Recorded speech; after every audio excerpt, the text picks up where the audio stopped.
white zone is for immediate... Wait a minute. Have you heard? This is a show to keep you on the edge of your seat. Citizens of America, Welcome to the Radiocast. So welcome everybody to the Radiocast. Not really sure which episode this is, but today is September 21st, 2023. And today, my name is Joseph Taft. Today we have Adam Carreiro, we have Joe Boerman, and we have Jack Kelleher. So thank you all very much for coming in today. We're going to be talking about a couple of different pieces of media today that are in the public domain. First, we will be talking about a TV series by the name of Flash Gordon, the 1954 version from Dumont TV Network. It was based on the Alex Raymond comic strip, even though it deviates quite a bit. And then we will also be talking about Dick Tracy versus Cueball. Yeah, if I am not mistaken. Yes, which is a movie from what year is that, Adam? That movie's 1938. Wow. Oh, nope, that's The Blink. The movie's from 1946. 46. Okay, I was going to say 38 seemed really, really early. But yeah, so we got a couple of exciting pieces of comic-related media. So really excited to talk about that with you guys today. So starting with you, Adam, how you doing today? And thank you for being on. No problem. Yeah, it's great. Try to get some superheroes that are kind of well-known into it that's not copyrighted, and Disney won't come attack us for airing it. That's right. But yeah, it was definitely fun to watch both of these well-known comic strips getting brought into the limelight and watching it. 100%. Joe? Well, we'll probably find from Disney. It's just Warren Beatty. We got to watch out with Dick Tracy. True. They were both entertaining. I've heard of both characters. I more know Flash Gordon from the Great Queen song from the 1980s, from that movie version I've never seen. But yeah, it was cool finally seeing some media from these two characters I've heard of all my life. Agreed. Jack, what do you think? Overall. Yeah, kind of like Joe, I was familiar with these two characters. They're definitely comic heroes that I believe older generations are more familiar with. People of our generation, at least my generation, are probably not as familiar with them. And if they are, they're probably like how I was, where I first learned about them from the 1980 Flash Gordon movie, which is what the Queen song was written for, and the 1990 Dick Tracy movie that Warren Beatty did. I have not seen all of these movies. I've seen bits and pieces of them, but that's when I first became aware of these characters. And then I was like, oh, they're also from comic books as well. Yeah, 100%, which is really cool because I am on the same boat as you guys. Not a super deep fan of Flash Gordon or Dick Tracy either, but definitely learned quite a bit. And considering this wasn't the first time that Flash Gordon was even brought to live action, he had been the version prior was in the 30s, and that was really beloved. So it's definitely interesting to see how this one was received.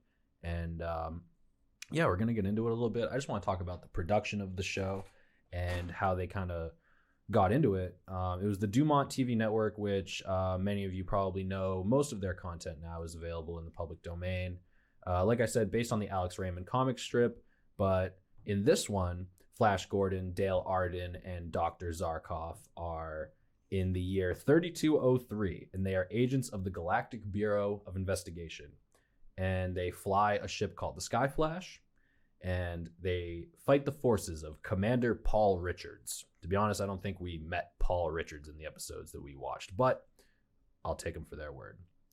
The production basically includes, Universal allowed the Flash Gordon rights to lapse. So one of the executives at Universal brought on a producer, brought on a writer, and they struck a deal with King Features Syndicate to produce 26 episodes of the Flash Gordon series. It was produced by Wenzel Lüdecke, written by Bruce Geller, Earl Markham, and directed by Wallace Worsley Jr. And 13 episodes, shooting began in May of 1953 in an abandoned beer hall in Germany, which was set to be the main location. And throughout the two episodes, you can kind of tell that production value is one of the things that was probably on the back burner in terms of budget. Also, only the lead actors and director Worsley Jr. spoke English. So Worsley said, before leaving the project, said that he would stand at the actor's eye line, near the camera, around the camera, but not directly behind it. He'd stand at the actor's eye line. He would read the line in English that he would want the actor to say, and they would just mimic what was coming out of his mouth, which is pretty funny because when we talked about the Vincent Price movie, the Last Man on Earth, there was some of that as well. So I thought that was kind of interesting. The show shot on a budget of $15,000 per episode and a 3-day per episode schedule. And halfway through production, the location switched actually from Germany to France. And Worsley Jr., the director, left due to financial disputes. So they brought on a new director, Mr. Gunther von Fritsch, and he assumed the full-time director duties, while Ed Gruskin was brought in to finish producing and also write some of the final episodes. At the end of the day, Variety thought that the show was as good as anything that was homegrown in the United States, which is definitely, I don't know if I would agree, but regardless, it was high praise for the time. And people were pretty positive around the show when it came out. Looking back, people definitely have their gripes and things that they see that are definitely of lower quality, but that's just how it is. And I think of the time, they were doing some things well and some things not as well. The show was popular enough to continue running into the early 60s. And the only thing that people really had a true issue with when the show came out was that it wasn't Buster Crabbe playing Flash Gordon, who was the original Flash Gordon from the 30s. And I read that he also played Buck Rogers. Don't check me on that, but I'm pretty sure he did. Which is a character that very much influenced Flash Gordon, and I know Jack will probably speak about this a little bit if you don't mind. Just the influence of Flash and how Buck kind of included on that. We spoke briefly before this. Yeah, Buck Rogers, who I'd say I don't know too much about, but I'm aware he's kind of a very similar character to Flash Gordon, in that he's a superhero who like fights villains and crime in space and like travels from planet to planet. He was created before Flash Gordon, and I believe Flash Gordon was created actually to compete with him as a character. And Okay. I believe nowadays, I think Flash Gordon is more remembered than Buck Rogers. That, well, at least I've seen more like usually when there's like a parody, I see a parody of Flash versus Buck Rogers. Agreed.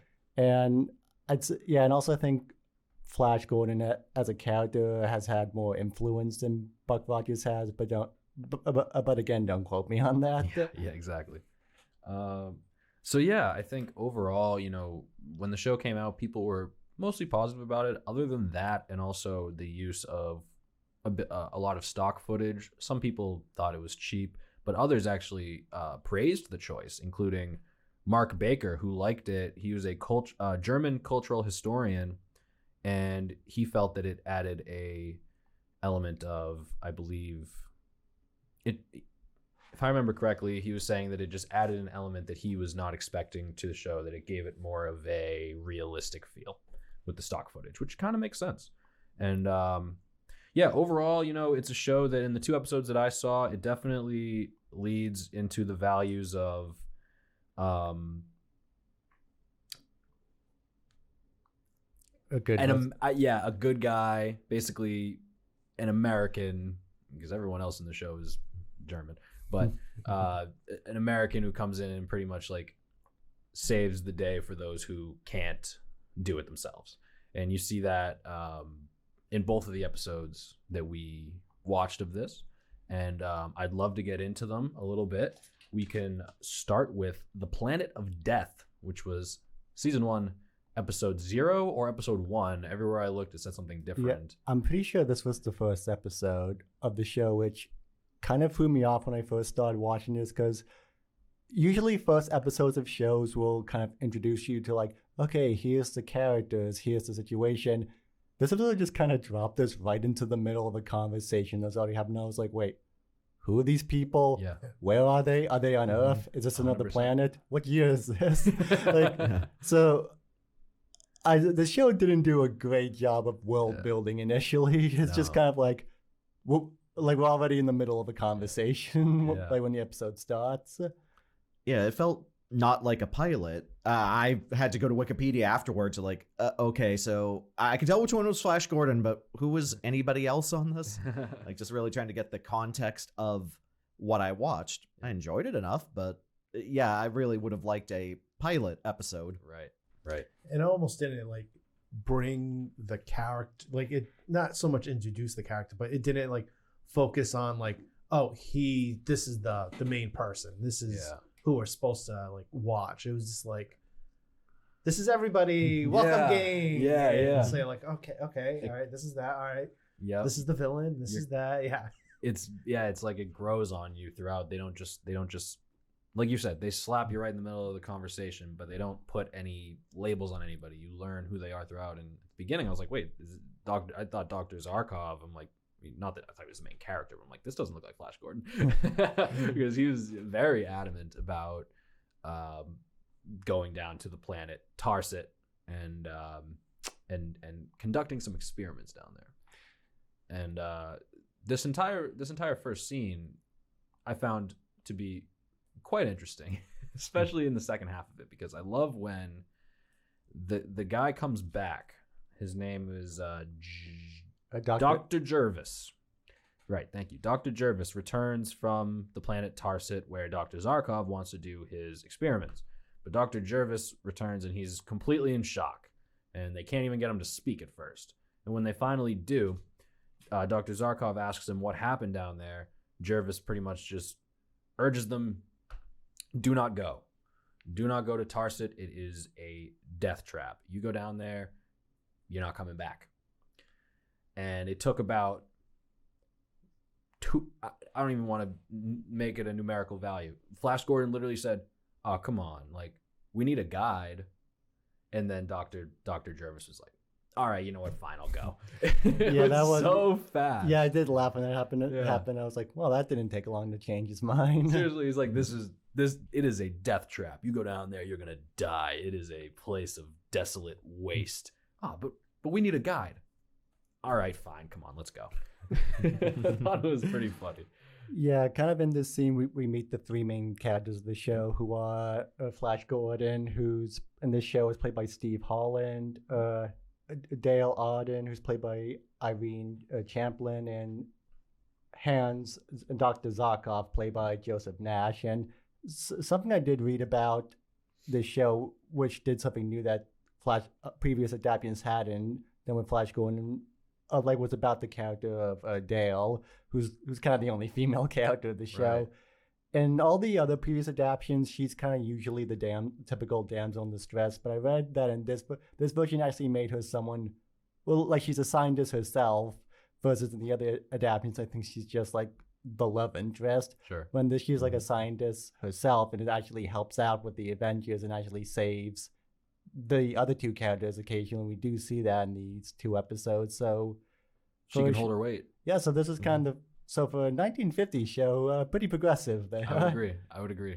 Definitely trying to show her as not just a complete someone they have to drag along, right? This is somebody that is a welcome addition to the group, which I think is definitely helpful, considering when we get into Dick Tracy a little bit, I thought that his girlfriend, Tess, she was pretty much just there until the end. But and to be honest, I kind of felt the same about Dale here. Sorry, I couldn't remember her name because Dale is I think of Chippendale, but Dale definitely like I said, she didn't. I don't think she said a single word in the first scene, and then like we said, that first scene was not very introductory.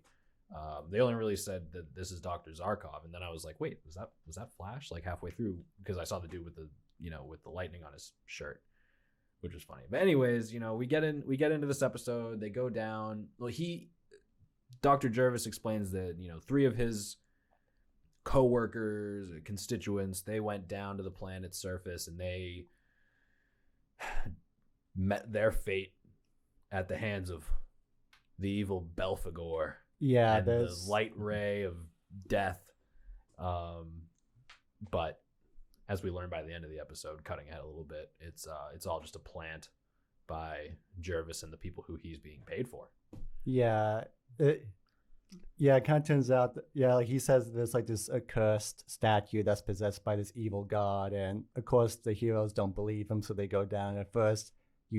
And then they find out, yes, there is a statue, but things aren't as they seem. And something that's mentioned in the first scene, there's these people of, I forget what they're from. They mentioned this as outside threat, and it turns out that these people who are trying to invade basically Earth end up being behind the statue. I think it's the Eben. Yeah, Eben. It was an Eben man. Because every time they said Eben, I thought they said M. So I was like, wait, the people of M? I'm like, what are they saying? Yeah, so it turns out the statue isn't actually a god, and the death ray is actually just like a paralyzing beam, and the villains use this as a trap to try and kill the heroes. 100%, yeah. And I mean, by the end of the episode, it pretty much Flash he goes in there and like you said, they're not fooled. He asks Doc, he's like, "What do you think? I'm a child? You think I'm stupid or something?" Because when they got locked into that like cave together, they basically, Dr. Jervis had nowhere to run, and Flash was like, he just made him give him the information, and he did, which was effective. Just get in there and just get your hands on him, rough him up a little bit, and get the information you need. That's pretty American. I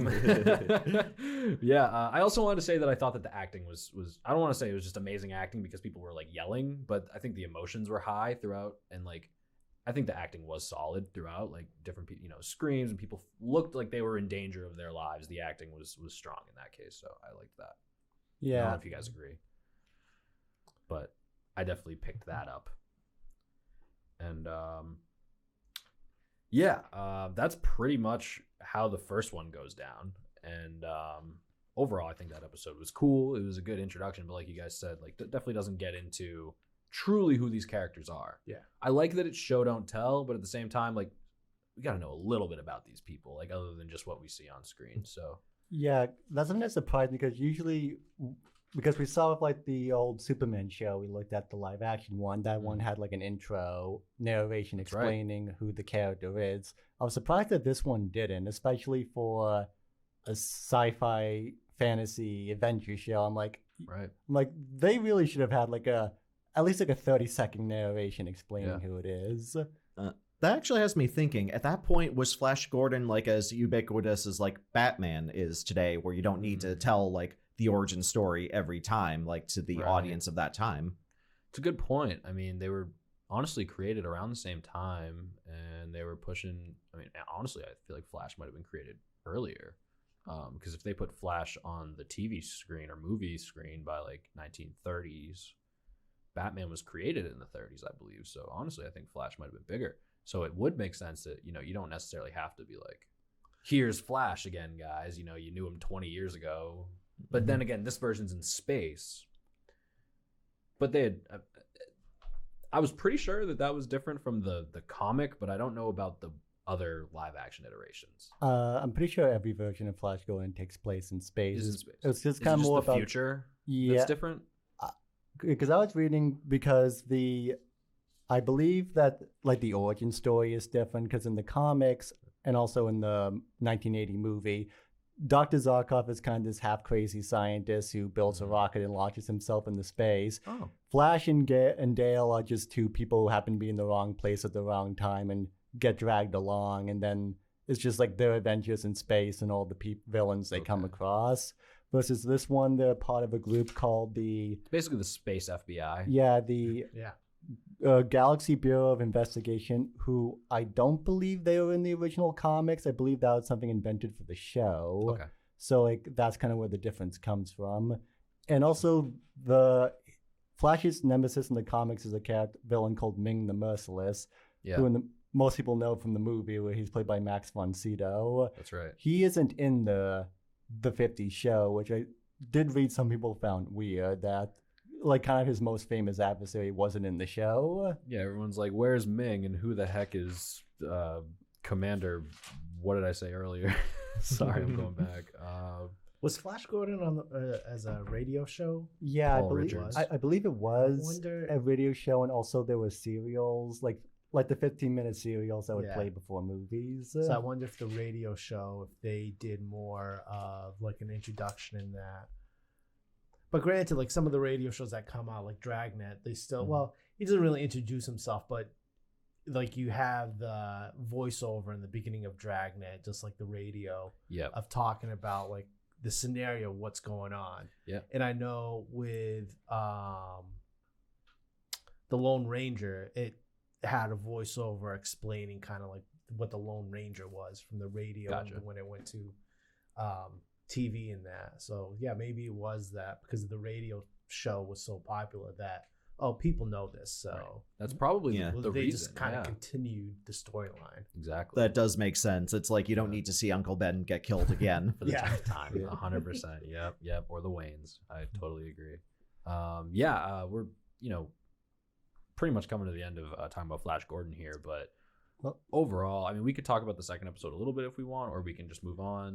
Something I did want to touch upon in the second episode is Yeah. that you mentioned that the show was, at least for the first part, was filmed in Germany. Yeah. It was actually filmed in West Berlin, in the city of West Berlin, Okay. which when I read that, I was like, this seems like a very odd place Huh. to film, especially in the early 1950s, which is the beginning of the Cold War. And West Berlin and East Berlin was a very heated place, especially Yeah. then. So I was like, this seems like a very odd location to film your show. And because this took place right after World War II, in the beginning of the second episode, we see some shots of streets where there's some destroyed buildings. Those are not sets. Those are real buildings that had been destroyed in World War II and Oh just my hadn't been fixed gosh. yet. Wow. And also, I Wow. and because of the setting, I just wonder if the whole episode, which is episode 5, I believe is Hakim the Terrible, Right. if that was sort of kind of a metaphor for East and West Berlin, because Wow. Hakim, the planet he controls, they say is like this evil place, and anyone who's good is trying to escape, which is kind of what happened with East and West Berlin. There were so many stories of people trying to escape East Berlin to get to West Berlin. Okay. And also, maybe because it's just location, but I did notice that like Hakim and all the bad guys did have, I couldn't tell if they were German or Russian accents, but they did have like very like Eastern European accents. Yeah. Which at the time, maybe this is just my bad sound equipment, but I could barely understand a word anyone said in episode 5. Yeah. And I turned on the closed captioning, but that didn't help at all. Really? Oh no. Yeah. My I had the captions on the whole time, so I was not exactly sure of that, but yeah, I could see how that could be an issue. And when I watched them on, I think everything was right because immediately, it had like the correct spelling of Karen, of Tarset in the other episode. At least what I thought was the correct spelling, right? I mean, I was like, it wasn't confusing it for other words. It was getting those words, but yeah, I thought this episode was cool. Kurt Weber was a funny character where he was like, I'm Flash's best friend, and then he so easily gets turned to like try and kill him. Obviously, just to set up how strong this mind control situation is, and overall, and I want to go back to what you said. I think what you said about the Cold War, you hit that on the head. I think that's exactly what they were going for, and I can't believe that the buildings that they actually got shots of the destroyed buildings. Like that is so smart. It's like honestly more impressive than a lot of the things from the show. So it's really cool. Yeah, I'm pretty sure any, like, especially superheroes stories, like, anytime there's a chance to put a little bit of propaganda in there, Yeah. like, especially in, like, World War II and Cold War, there was a lot of those stories. So it didn't true. really surprise me. There was some things that you could, like, allude to with, like, East Germany and, like, the Soviet Union and such. Facts, 100%. It's cool though. Yeah, pretty much wrapping up Flash here. Any final thoughts you guys have on the show? I mean, thought it was cool. I kind of want to watch more episodes. Yeah, it was definitely. I wish they did more futuristic, like stuff with it. Yeah. Like the only thing you saw futuristic was the video conference call going back and forth. Right. There wasn't really no like Well, Yeah. the mind And mind control control. mystery, That's yeah, about it. that yeah, and how they made it was Yeah. too. But I with Flash, and also like really having Flash as like the superhero, not so much as one of the guys. Space cop. Space cop. That's Yeah, kinda he's, how I felt, he's yeah. got a partner and they do stuff. Yeah. But between like the futuristic, like the video conference call, the mind, like at that time in film, I didn't know it was filmed in Germany, so that kind of explains like some of the set designs and like the wardrobe too. Which it finally came in my head why the villain, what it's another old show, but From it's, Akeem the Terrible, that one, like that outfit, or No, the one that he had like the big Yeah. headset, yeah. Mhm. And I'm like, wow, he reminds me so much, and it's fitting because it's old time movie and old time TV. yeah, There's a segment on the Carol Burnett show, and she had Oh. an outfit that was just basically a curtain rod with a curtain, and that she made into a dress. And I forgot the story, but she had to look elegant, so she just got a curtain and put it on. But the curtain rod made her look like big shoulders, and she had big hair. I'm like, that's what the Wow. villain looks like. That's hilarious. You We'll know put a what? side by side picture so people can see. Yeah. Yeah, yeah, like every villain costume in these episodes was absolutely ridiculous. Yeah, they were crazy. It was over Yeah. the top. 100%. I would definitely watch like another 2 episodes of this at least. Like Yeah. I enjoyed it. Yeah, I would agree. And for some reason, where my mind went to the guy from the priest from The Princess Bride. Mowage. Mowage. I don't know. For some reason, I thought his outfit reminded me of that. But let's get into Dick Tracy a little bit and get a little bit about that. So this is what's really funny is both Flash Gordon and Dick Tracy, me going into it having one concept of like I like with the Queen song and like a big superhero. Mhm. I was expecting like this big like production like Yeah. the 80s movie was, but I was expecting some kind of like ominous of like a superhero, and it's just kind of funny that the actor's name is Howland, and you get Spider-Man, Tom Howland, and Yeah. nothing equivalent. But going with Dick Tracy, for the one that's in the public domain, it's the second movie that was made, Dick Tracy versus Cueball. It's and Dick Tracy's based off the comic series in the 1930s. There was some radio shows also of Dick Tracy, but like for us, it was really picked up in the 90s when Warren Beatty did Dick Tracy with Al Pacino and Madonna. But Dick Tracy, the character itself, was just basically not so much a superhero, but like a cunning detective that could fight crime, but figure out crime. But the big thing that would draw too was all the villains had a weird nickname, and the nickname fit some aspect of the character's look. So with Dick Tracy versus Cueball, bald, but like if you big look, round head. yeah, big round head, but there's like all like flat top, mumbles, and the intro of this movie shows some of the artist drawing of other villains that wasn't used in this, but you can tell there were villains taken from the comic strips. Cool. Yeah, that's something that is like kind of connecting both Flash Gordon and Dick Tracy. Both like the movie adaptations and the comics themselves are kind of famous for being very colorful and having a unique design, and especially with the Warren Beatty Dick Tracy movie, those like designs we see in the opening credits of the comic book characters, which are very weird looking people. In the movie, they get them to look exactly like that with prosthetics. They don't. Most of the characters do not look like normal people in the movie, which That's cool. that's kind of the image most people have with Dick Tracy, is it having like a very unique style. So kind of going into this movie, I kind of did find it weird, like because even the comic itself is very colorful, and because Dick has like a bright yellow coat. Yeah. I kind of did think it was kind of a negative putting it as a black and white movie, because it doesn't really have any of that visual style that the comic and movie are famous for. So it kind of did sort of a disservice in just making it seem a little bit like any other detective story.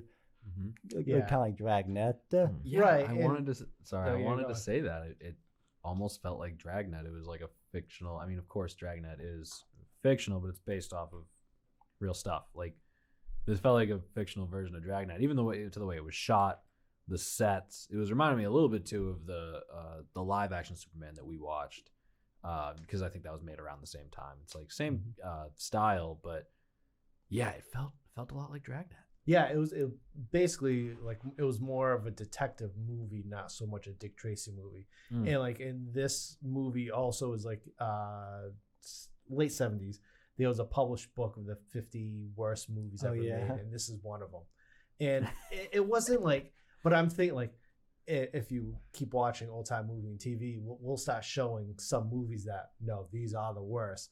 Like this wasn't shot bad. No. The acting wasn't bad. It was like some scenes were a little drawn out, but it wasn't bad acting. Yeah. But if we are like comparing it to the comic book, it's definitely like it doesn't attack. It's just a detective movie. Yeah. And they got Dick Tracy. Okay. Okay. Yeah. I did want to comment on that book because I did read that. I was like, really? This is in the, because it's not a great movie. It's not like an all-time classic. But I thought it was a decent movie. Yeah. I didn't think Had no real problems with it. I didn't yeah. think it deserved to be on a 50 worst movies of all time list time. because I was actually reading that book, about that book, and that book has actually been heavily criticized for its reason, because it does for its reasoning for why these movies are bad. Because some of the movies on the list are actually good movies, including the original Omen movies on that list. Huh. The Oscar-winning 1978 Omen film is on that list, Jeez. and that is a really good movie. I'm like, okay, so this book is incredible. It is not credible at all because why is Yeah, the what? Omen on it? Okay, Yeah. so they're okay. Yeah, but Do you think it has to there's do with? definitely- Sorry, you think it? Yeah. I'll let you get back into it. But do you think that it has to do with like expectations? You know, because like Dick Tracy is a character that people really liked at the time, and then they're like, you know, they get all excited, and then maybe it's just Well, this wasn't the first, because this Second was the one. second of like a series of 4 films, I believe, that Yep. RKO Pictures made. So this was the sequel to another one, which I think was simply called Dick Tracy, and in that Okay. one, and both those films have pretty much the same cast of like the actors who played Dick and Tess, his partner, and the old guy. But after this, I believe all the movie cast. And oh yeah, kind of speaking of the old guy, the character of, sorry, my notes are bad because we're running out of ink in the printer. The character of Vitamin Flintheart, played by Ian Keefe. He was my Vitamin favorite. Flintstone. He was my favorite character of the movie. He was The guy Yeah. with the little mustache. yeah, like the old, Yeah, yeah, very yeah. eccentric man who Dick Yeah. has kind of go undercover into the jewelry stores. Yeah. Yeah, like any scene he was in, he completely stole. Yeah. He was pretty funny. I will not lie. Every time I looked at him, all I kept thinking was like, this guy kind of looks like Vincent Price. Agree. Yeah. Oh, I was thinking the same thing. Like, is this Vincent Price? about half the Yeah. actors seemed like they were from the Vincent Price acting school. Yeah. They But one taught thing them all that to act like the that. movie, like going into this movie and thinking like, oh yeah, Dick Tracy, I know Dick Tracy. I'm watching. Goes, he didn't have the watch. I was like, not the watch. I'm like, wait, well maybe I looked it up. I was like, the comics introduced the watch before this movie was made too, and I just don't know why it was never brought in. But I think that besides the yellow, which I know shooting in black and white, it's tough to get color, but I think the jacket was a darker tone that they shouldn't use like a different tone for it to make it look brighter. So it wouldn't be yellow, but you could tell it was like a flashier color Sure. than just like a dark tan. Mhm. But I think what they did was gave him a tan, and everybody's wearing like grayish or black to Makes him distinct. pop a little bit. Yeah. Yeah. But yeah, it didn't have the watch, and then I'm like, oh, he's gonna have the watch. That's how you call him. Seriously, that's like Yeah. if Batman didn't have like his Batarang or Or his utility No. belt. exactly Yeah, the it- whole belt. Sort of felt like this was a detective movie that they added the Dick Tracy license to. Yeah. Like, Yeah, it yeah. didn't feel as stylized as I was expecting. Like, I was thinking it was going to be super over the top. Like, I know Cueball, like, you get a bald guy, like, that's easy to pull off. But It's like I thought way more over the top than it actually was. Yeah, I think that's probably just a like issue with like the film just being a product of his time, where it's this like it's the second movie in a Dick Tracy series, so it's not like they're gonna pull out all the stops, but it was kind of odd that it wasn't as stylized as it could have been, because this was made by RKO, the studio who made the original King Kong film, and also Citizen Kane, two of the most like famous movies of all time. So I'm like, they could have made this a little. So clearly they probably didn't prioritize these movies as much, because clearly they have the resources to make big, heavily stylized movies. Right. I think they probably just saw who their audience was, right? I mean, they're like, oh, we can get away with like a Dragnet style version of Dick Tracy instead of making it, putting a bunch of money into it like a Kong would require, or Citizen Kane. Yeah.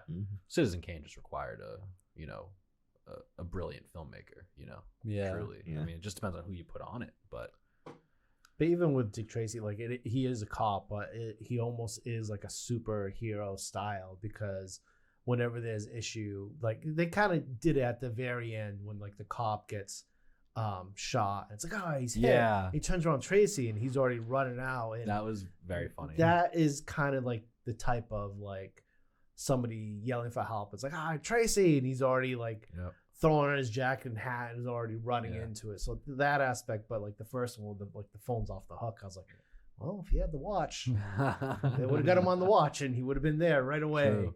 Yeah, like, true. The ending of it kind of had esque of like the other movies in the comic books that they have Dick Tracy. He was like, "Oh, honey, save me a piece of cake." That was what he said. Yeah, I thought that was funny though, because I didn't really know, because I know it was over with our boy Q. I almost called him Q-tip.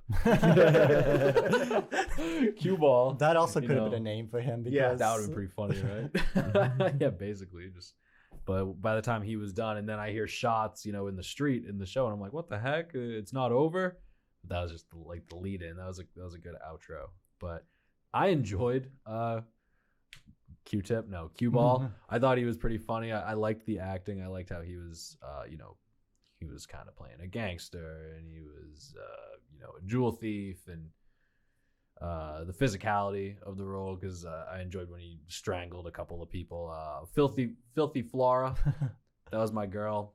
I was pretty bummed when she got hosed by Cueball. But other than that, I thought that the room that she gave him was cool too, down in the like underneath her bar. That was pretty cool. But Filthy Flora, pour one out for her tonight.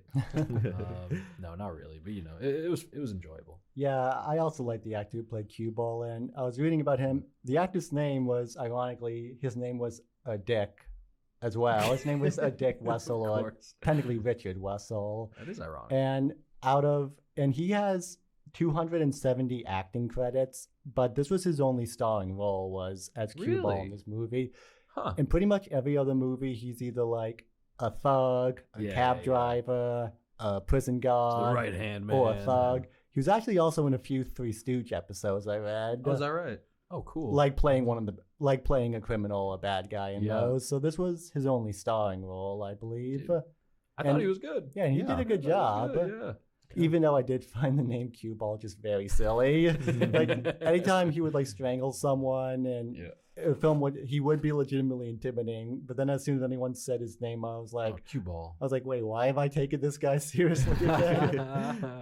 But that just kind of plays into the whole like Dick Tracy of it all. It's one of the things that it is well known for are the names, because like looking at the other characters, you got like Filthy Flora, Tess Trueheart, Vitamin Flintheart, Pat Patton, Percival Priceless. These are all very goofy. They tried to get Vincent Price for him, but he declined.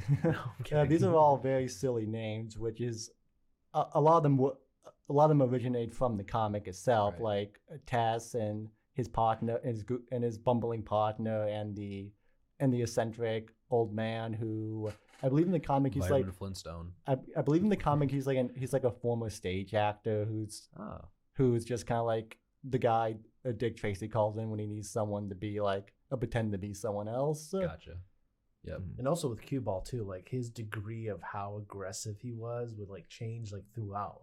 Like he would be like, all right, I'm gonna kill you, or he'd be like, you don't want to get me mad. Right. Like yeah, it was like he uses like persuasion as his thing That's too. his thing now. I was like, is he gonna hurt you? Or he's gonna persuade you. He's gonna persuade you not to get hurt. Yeah. Don't want to do this. That's a great It's all point. like a That's Jedi gotta mind be- trick.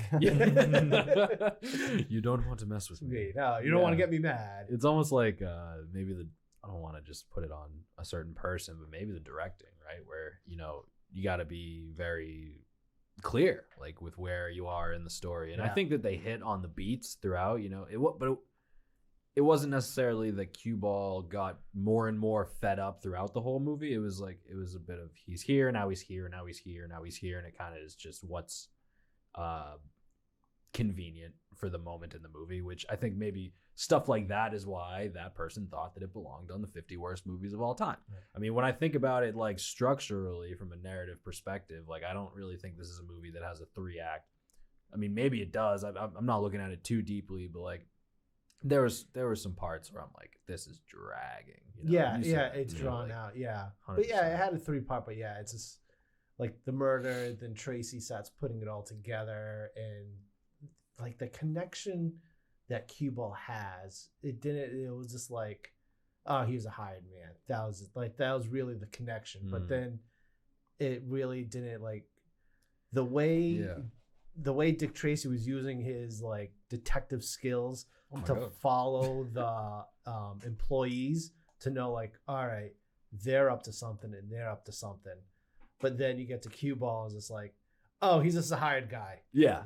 And like going through and finding what the note was underneath the door. So it was just he's not the mastermind of the situation, right? But he is the most like volatile part of it, right? And to be in the Most title, dangerous. you think like Dick Tracy versus Cueball. Yeah. Oh, okay, back and back. It's like, Yeah. no, That's it's a really good the point. employees. Well, That's a good point, because it's not the matchup of Dick Tracy versus Cueball. It's like Dick Tracy is the detective. He's not he's not Flash Gordon. He's not the punch throwing or detective from Joe Friday. Yeah. He's not Joe Friday.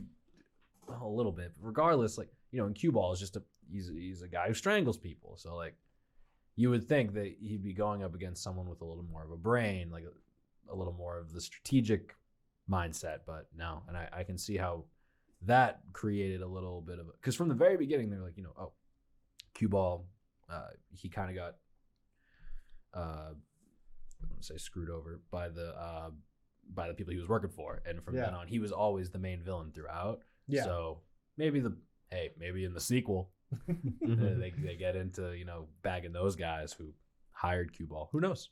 Oh, go ahead. Actually, I think in the film after this, I think it was Dick Tracy meets Gruesome or something. Okay. Where it's a villain called Gruesome, and that was played by Boris Karloff. Okay. So they kind of maybe go. So I think it's just kind of on to the next villain. Gotcha. Yeah, because there's I don't know the order of all the movies, but there was a later movie that was Dick Tracy versus like somebody else too. So it didn't really. I think just the very first movie, and besides a Dick Tracy serial, I think that one had like 4 episodes.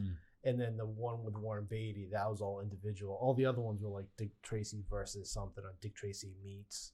Yeah, like and it kind of coincides too, like when we talked about Abbott Costello. It was like Abbott Costello meets Frankenstein, meets this. Yeah. So it kind of fits that like same time era. Yeah, it's like how they sold things back then. Yeah.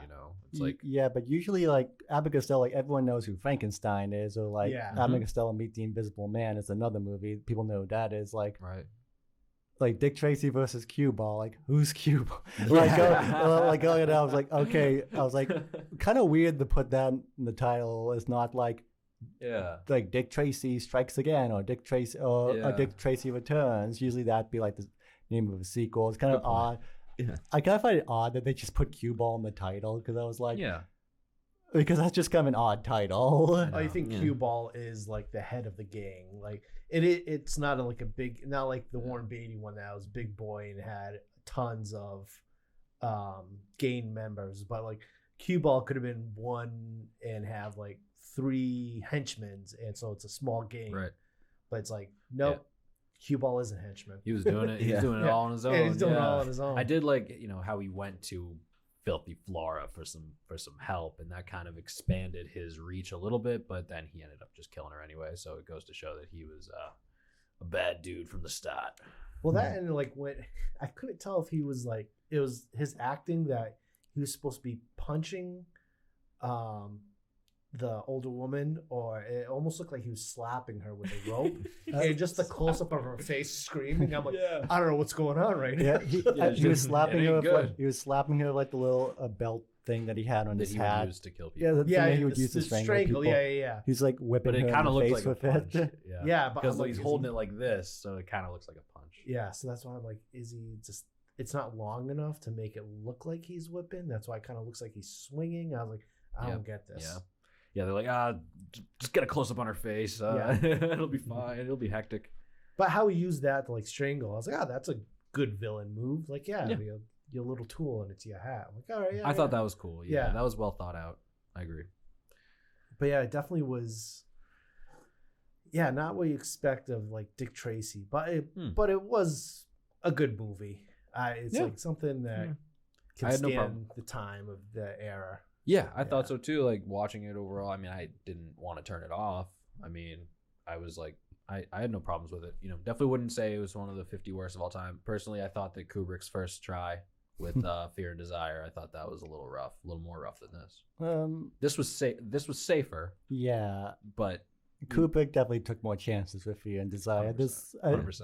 This one definitely had more of a story than Fear and Desire did. Yeah, agreed. I would say we'll find worse ones. We'll have to Going do- down Absolutely. the rabbit hole At the going end, this like, whole time. Maybe at the Christmas. end of the year. Yeah. And then maybe at the end of the year we could do like a list, and rank them all, rank all the stuff that we've watched, and we could ask the viewers to like, if they've seen the stuff to rank stuff. I think that'd be cool. It's not a bad year-end recap idea. Yeah. I think it could work.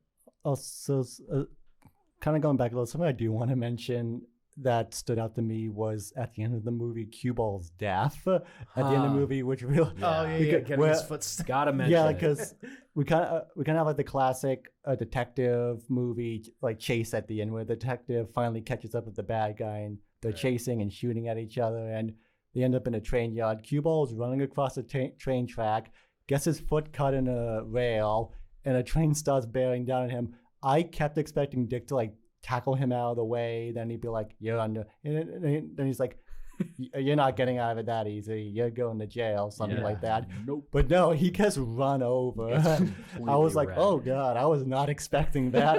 I thought he was gonna get saved at the last second. I was like, "Oh wow!" They just destroyed that man. Pulled the mat right out from under you. Yeah, no, he got But wrecked. even leading up to it, like when Cueball's like hiding in the train track and like the dirt's falling over and like Dick Tracy sees that, I was like, "Oh, good detective skills. All right, we'll keep on going." And they're like, "All right, Dick Tracy doesn't shoot people, so you can't shoot him with a gun." But like how you said, he goes like, "All right, he gets physical and gets that," or if he gets like trapped in a door or something and gets caught that way. Right. Like they could have wrote it off somehow that he gets arrested. Yeah. I liked the sequence, I thought it was cool. I liked how they ran the train, intercutting between him and the train. I thought it was cool, and just how he was getting brighter and brighter as the lights came. And it added that element of, well, Dick Tracy can still be the hero without, committing A crime. a legit, even though he is chasing this guy is clearly dangerous. Like, he doesn't have to break his moral code that he may or may not even have. Yeah. Because we don't really get that in this movie necessarily, but Yeah, he doesn't get forced. no, He exactly. just- He kind of just gets to keep his morality in check because of, thankfully, the train bails him out. And it also, I think, narratively gives a little bit of like, he got what he was coming to him. With Cueball, because like he had been strangling people, he had been double crossing people and all different kinds of things and lying. So it totally makes, and he had been on the run and in a big danger. So it makes sense overall. It just brings out like just the writing style. It's like, oh yeah, it's karma that gets him instead of like you couldn't Actually, Dick. not only that, and like you couldn't like something in the beginning foreshadowing a train. Like none of that yeah. storyline. Back then, they probably didn't write scripts that way. True. But, Yeah, right. But yeah, they just did something kind of simple and quick. They didn't write their scripts like backwards like they Yeah. do now, like to try and insert like stuff that makes sense. Like they just wrote it beginning to end. Like, yeah, but like the killing on the boat, he couldn't make a comment. He's like, I don't mind boats. Trains is what I hate. And then Something like that. he gets killed by a That train. would've- At the yeah, end. that's pretty good. That, Like foreshadow. Yeah. Yeah. Yeah, like I thought it was gonna end, if he was gonna die. I thought it was gonna be like he accidentally gets hung or something, like something to do with strangulation. Oh, is geez. is what Yeah, I thought was true. gonna happen. Yeah, they just hit him with a train. Quick and painless, you know? Meanwhile, yeah. Hey, what can you do? Yeah. At the end of the day, maybe that's why, right? Because thematically, you know, it's a fun movie to watch, but thematically, some of the pieces don't necessarily connect in the ways you're like, oh, that was a little weird, and that kind of happened out of nowhere. So maybe that's why they put it on that list. Who knows? Well, it was a 62-minute movie, so they probably so I don't think there was a whole lot of critical thinking put into writing the script. Yeah. No, probably not with this one. But yeah. So do you want to wrap this up, or do you want to leave it to me? It doesn't either one. Of Doesn't us. matter. Yeah. All right, I can do it. So thank you all so much for tuning into the Radiocast. Yet another edition. This has been an absolute blast. My name is Joseph Taft. Today we talked about Flash Gordon and Dick Tracy versus Cueball. Make sure to tune in next time where we'll be talking about Halloween movies, if I'm not mistaken. Yeah. Movies and TV shows, if we can find a TV show for Halloween.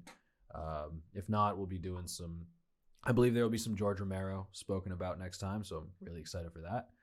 And yeah, thank you guys so much for being on. And I think that's everything. Yeah. All right. Have a wonderful one, y'all, and see you next time.